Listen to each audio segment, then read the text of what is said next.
안녕하세요. 오늘은 부의 추월 차선에 대해서 리뷰 요약해 보도록 하겠습니다.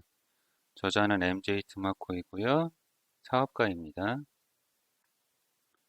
이 책은 부의 추구와 재무적 자유를 얻기 위한 방법론에 대해 다룹니다. 일반적으로 알려진 부의 추구 방법이 느린 속도로 목표를 이루기 때문에 자신만의 비즈니스를 창업하고 자동화된 시스템을 구축하여 창업을 빠르게 성장시키는 방법이 필요하다는 주장을 제시합니다. 프롤로그 첫째 줄은 부자가 되는 길에는 지름길이 있다 라는 문장으로 시작하는데요. 바로 부자가 되는 길에는 지름길이 있다라고 알려주는 책입니다. 사회생활을 하다 보면 의외로 직업에서 얻어지는 수입과 저축밖에 모르는 사람이 너무 많습니다. 훌륭한 학생 직장인이면서 적금과 예금도 구분하지 못한 사람에게는 별 5개 추천할 수 있는 책이고요. 훌륭한 학생이자 직장인이면서 감히 회사 밖에서 사업할 생각도 못하는 사람에게도 추천해 줄 만한 책입니다. 1장 부자가 되는데 걸리는 시간 50년 맙소사. 천천히 부자 되기는 시간이 너무 많이 걸려서 휠체어를 탈 때쯤이야 가능해진다.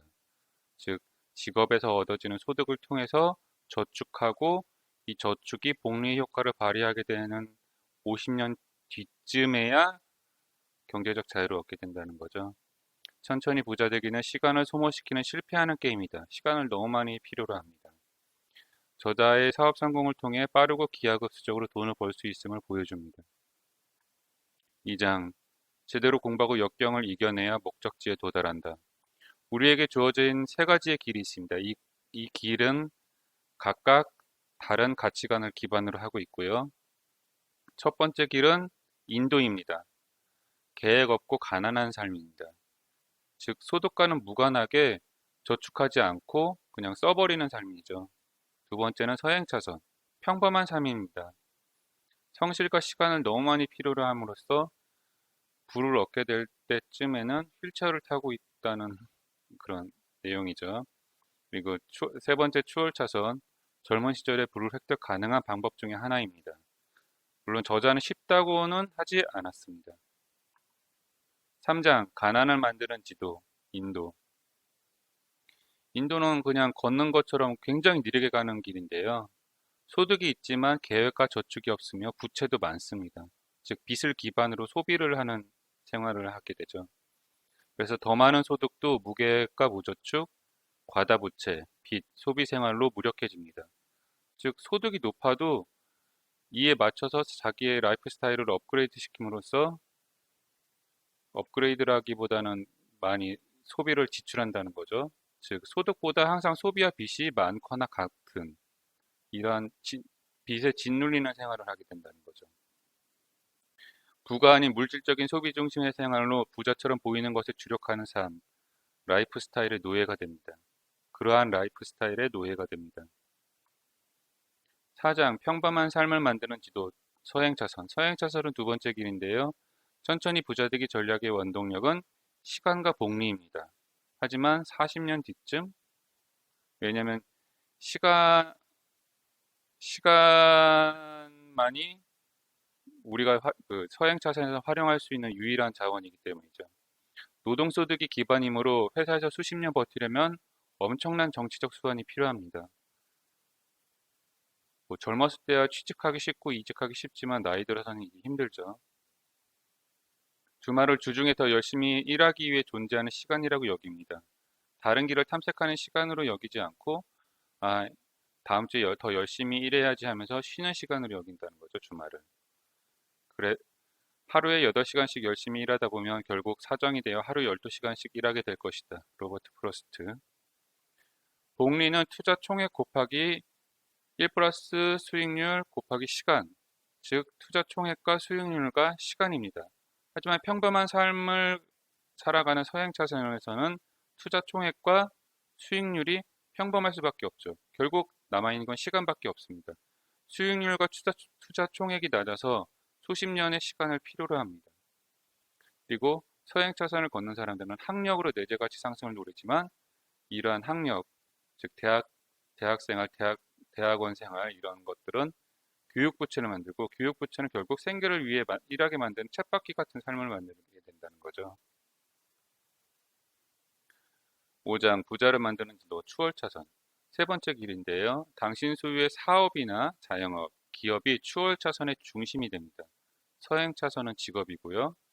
추월차선은 사업이나 자영업, 기업입니다. 빠르게 부자 되기가 가능한 유일한 방법이고요. 단 쉽게 부자 되기와 헷갈려서는 안 된다고 합니다. 추월차선의 핵심 이론은 순이익인데 결국 판매 개수, 규모 곱하기 단위당 이익 중요도. 판매 개수와 단위당 이익을 높임으로써 무제한적 수입의 증가가 가능하고요. 큰 부로 인하여 서행차선의 복리 효과가 빠르게 나타납니다. 즉, 커다란 부를 얻음으로써 복리 효과가 제대로 발휘된다는 거죠. 서행차선과는 다르게. 즉, 서행차선은 5,000달러에서 5% 이자로 부자가 되는 게 거의 불가능하지만 추월 차선에서는 1,000만 달러의 5% 이자만으로도 라이프 스타일을 유지할 수 있다는 거죠. 5가지 추월 차선 사업 씨앗을 소개하고 있습니다. 1번 임대 시스템, 부동산, 장비, 차량, 라이선스, 렌트 등을 말해주고 있고요. 두 번째 컴퓨터 소프트웨어 시스템, 소프트웨어, 웹사이트, 앱, 프로그램 이런 것들은 수백만에게 복제가 가능합니다. 세 번째 콘텐츠 시스템, 소설, 책, 블로그, 잡지. 네 번째 유통 시스템, 쇼핑몰, 아마존 같은 프랜차이즈, 체인점 이런 것들이 유통 시스템에 속하고요. 다섯 번째로 인적 자원 시스템, 직원 고용을 통해서 사업을 굴리는 것으로 관리 및 운영 비용이 가장 많이 든다. 여기서는 좀 가장 덜 추천하는 사업 씨앗이라고 볼 수 있습니다. 6장 지금 당신의 인생의 운전대를 잡아라. 저자는 의사결정 도구로 WCCA와 WADM을 추천하고 있습니다. WCCA는 평소 때 활용할 수 있는 방법인데요. 최악의 결과 분석입니다. 이 세 가지 질문을 자신에게 물어보면 되는데요. 이 선택에 따른 최악의 결과는 무엇인가? 그 결과가 나올 확률은 얼마나 되는가? 그 정도 리스크는 받아들일 수 있는가? 이렇게 물어보면 무자본 창업이나 소규모 창업 같은 경우에는 리스크가 거의 적거나 없는 것을 확인할 수 있습니다. 너무 사업에 대한 두려움을 갖지 말자는 거죠. 두 번째, 가중평균 의사결정 매트릭스 WADM은 두 비교 대상 간의 장점에 가중치를 부여해서 총평점으로 결정을 내리는 방식입니다. 예를 들어서 강남으로 이사 갈까 강북으로 이사 갈까 할 때 가족이나 친구가 있는 강북에 8점을 주고 환경은 강남에 8점, 강북에 5점 이런 식으로 줘가지고 8점 대 13점으로 총점이 높은 쪽으로 선택을 하는 겁니다. 이러한 의사결정 방식이 있고요. 실버스타 스텔론은 회사에 취직하면 직업의 중력으로부터 벗어나지 못해서 결국 자신의 꿈이 죽어 사라져 버릴 것이라고 말했었다. 그는 회사라는 환경이 역풍으로 작용하리라는 사실을 알았다. 그리고 3,000마일마다 엔진 오일을 교체하라. 3,000마일마다 엔진 오일을 교체하는 것처럼 주기적으로 새 지식을 구축하라는 뜻입니다. 세상은 끊임없이 변화하고 세상이 진화하면 당신이 받는 교육도 그에 맞춰 달라져야 한다. 그렇지 않으면 당신은 평범한 사람으로 머무르게 될 것이다. 흥미와 헌신은 근본적으로 차이가 있다. 흥미가 있는 사람은 책을 읽지만 헌신하는 사람은 그 책을 50번 응용한다. 완벽한 타임이랑 존재하지 않으며 언젠가를 기다리는 것은 시간 낭비일 뿐이라고 얘기하고 있습니다. 7장 제한 속도 없이 달릴 수 있는 멋진 길이 있다. 추월차선 5계명, 욕구의 계명, 진입의 계명, 통제의 계명, 규모의 계명, 시간의 계명을 얘기해주고 있는데요. 욕구의 계명은 돈을 쫓지 말고 사람들의 욕구를 충족시켜주는 쪽으로 사업을 진행해 보라는 뜻입니다. 그리고 진입의 계명은 진입 장벽이 낮아질수록 경쟁은 치열해지고 길은 열등해진다라고 얘기하고 있고요. 이렇게 경쟁이 치열한 분야로 이베이에서 물건을 판매하거나 블로그를 시작하는 것을 예로 들고 있습니다.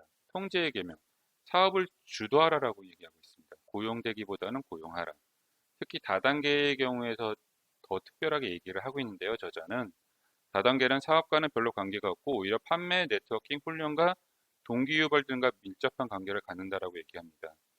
즉 다단계를 그 밑바닥에서 하는 거는 사업이 아니라는 거죠.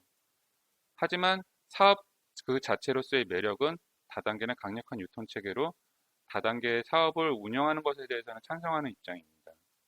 네 번째 규모의 계명, 모든 게 잘 풀렸을 때 최대 판매 가능한 개수는 얼마인가?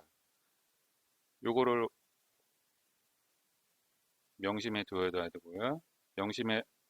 요것을 명심해 해야 되고요. 다섯 번째, 시간의 계명. 시간과 분리되지 않는 사업은 직업이다라고 얘기하고 있습니다. 그러니까 만약에 프랜차이즈 체인점을 한 군데서 하고 있는데 하루 12시간씩 일한다면 이것은 사업이 아니라 직업이라는 거죠. 추월차선 5계명을 만족시키는 사업 아이템, 인터넷 사업, 가입자 기반, 가입자당 매월 이용료 수취하는 사업, 콘텐츠 기반, 무료로 콘텐츠를 제공하고 광고를 판다. 단, 방문자가 많아야 성공이 가능하고요. 고객 발굴 서비스, 리무진 연계 서비스, 저자가 했던 사업이고요. 소셜 네트워크, 페이스북, 링크드인 등 중개 시스템, 페이팔, 이렌스, 카즈 다이렉트 등 같은 서비스를 예로 들고 있고요. 광고, 구매자와 판매자를 연결하고 광고비를 받는다. 일곱 번째, 전자상거래, 아마존 같은 경우 등. 그리고 두 번째, 혁신. 기존의 것을 개선시키거나 수정하는 일을 알아보자는 거죠. 예를 들어서 스너기 같은 경우에는 팔 달린 이불로서 이불에 그냥 팔을 달고 팔았는데 미국에서 많이 히트를 했죠. 그리고 세 번째, 의도적인 되풀이. 규모 확장이 가능한가? 즉 자동 판매기 한 대는 사업이 아니지만 자동 판매기 200대는 사업이 될 수가 있다는 거죠. 규모의 확장을 통해서. 8장, 당신의 실행력이 당신의 최고 속도다. 아이디어를 생각해내는 사람이 아닌 아이디어를 실행한 사람이 모든 것을 소유하게 됩니다. 아이디어가 거창하거나 독창적이지 않아도 실행에 더 힘써서 경쟁에서 이기면 된다고 얘기하고 있고요. 사업에 투자를 받고 싶다면 행동을 취하고 눈에 보이는 실행 결과물, 작은 결과물이라도 실행되는 결과물을 만들어라는 거죠. 투자자들은 지겹도록 분석만 해놓은 아이디어가 아닌 만질 수 있고 실제 존재하는 서비스에 투자할 가능성이 큽니다. 예, 추천 평점은 별 3개고요. 하지만 천천히 갈 수밖에 없는 인도와 서행차선을 걷고 있는 사람들, 그리고 그 길만이 유일한 길이라고 생각하는 이들에게는 별 4개나 5개를 줄 수 있습니다. 이 책에 대한 평가가 많이 엇갈리는데요. 어떤 사람들은 평범한 책이다라고 얘기를 할 수 있는데, 만약에 사업에 대해서 전혀 생각해 보지 않거나 사업은 나와는 전혀 상관이 없다고 생각하는 사람들에게는 이 책이 어떤 신선한 충격이 될 수도 있습니다. 그런 분들에게는 별 4개 또는 별 5개를 줄 수 있는, 적극 추천할 수 있는, 매우 추천할 수 있는 책이라고 생각이 되어집니다. 책을 읽고 나서 개인적인 실천 사항들인데요. 무자본 창업에 대한 책들을 도서관에서 빌렸습니다. 예전에 사실 창업에 대해서 생각해 보지 않는 경우가 많은데, 그래도 책을 읽음으로써 어떤 창업에 대한 이해도를 높이기 위해서 책을 빌렸고요. 사두었던 앱 개발책을 더 빨리 읽어야겠다고 다짐했습니다. 그 안드로이드 앱 개발책을 샀는데 더 빨리 읽어야겠다고 도서 계획에 더 추가를 했고요. 앱 개발을 하고 난 다음에 어떤 앱 개발 기획 시에 규모가 커질 가능성이 높은 큰 앱을 기획해야겠다고 다짐했습니다. 사실 이전에는 만들고 싶은 앱을 만들면 되지 않을까라고 생각했는데 저자의 말처럼 규모가 커질 가능성이 높은 살펴보게 되었다는 거죠. 예, 책 리뷰 요약은 여기까지였습니다. 감사합니다.